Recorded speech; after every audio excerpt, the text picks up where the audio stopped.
What is good, guys? It's your boy Darian, back at it again with another review, late night review.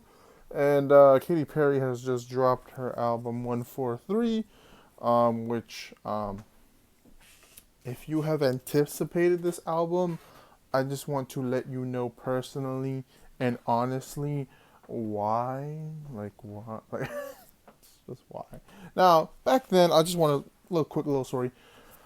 I uploaded a smile reaction, and three Katy Perry fans were very unhappy with me. And they were not happy with the way that I disliked one of their favorite artists, and had said I had no taste in music.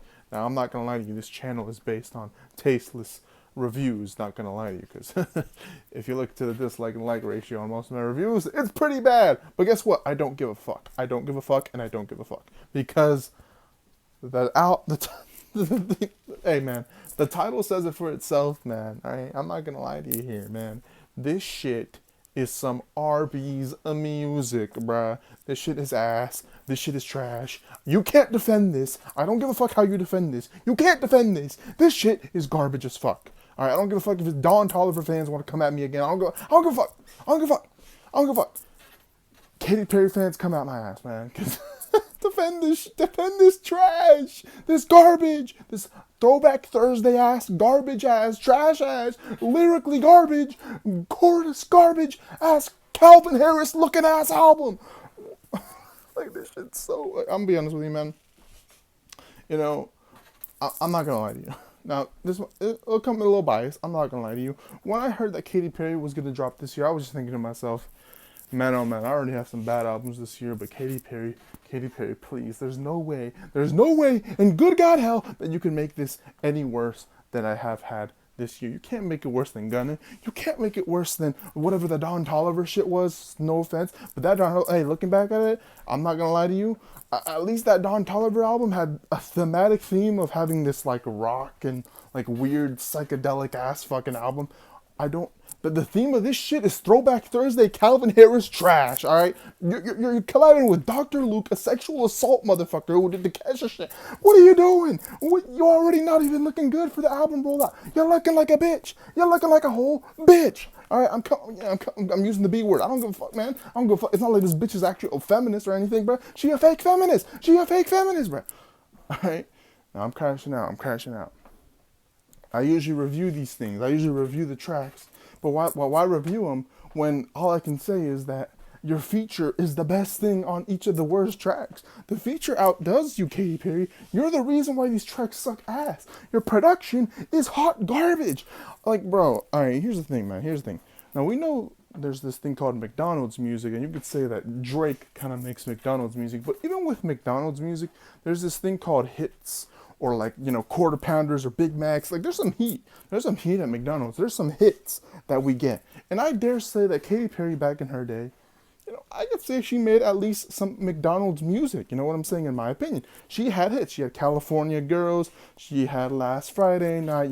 I was supposed to make this review last Friday night. I was gonna make tomorrow, but you know what I'm saying? I got Mixtape Pluto. I got Future to review. You know what I'm saying? I'm not gonna fucking, you know what I'm saying, get mad in the morning and put out a fucking Katy Perry video when I already hate this shit. I'm gonna do this shit right now. I got Mixtape Pluto to go review, man. Fuck that.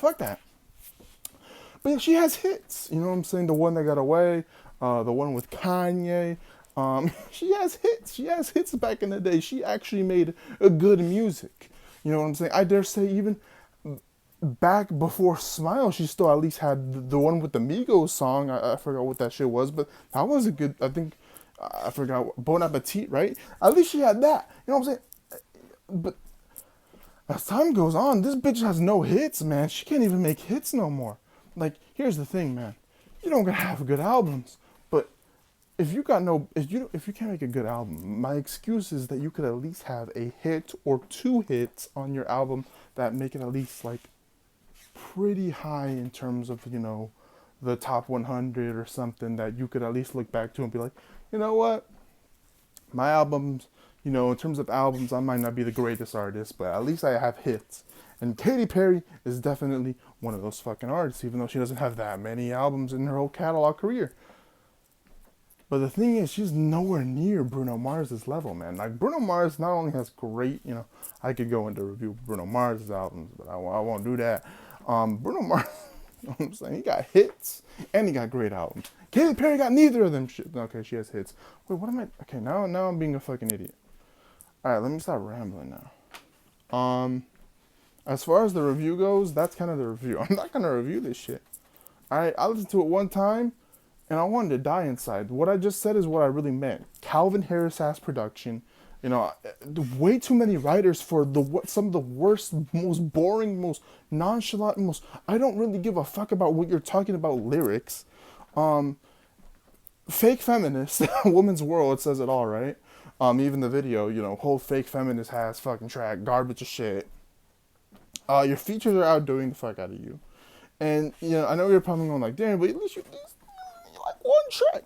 I don't really like that track. I just put it there because it's the most tolerable. It's the most tolerable.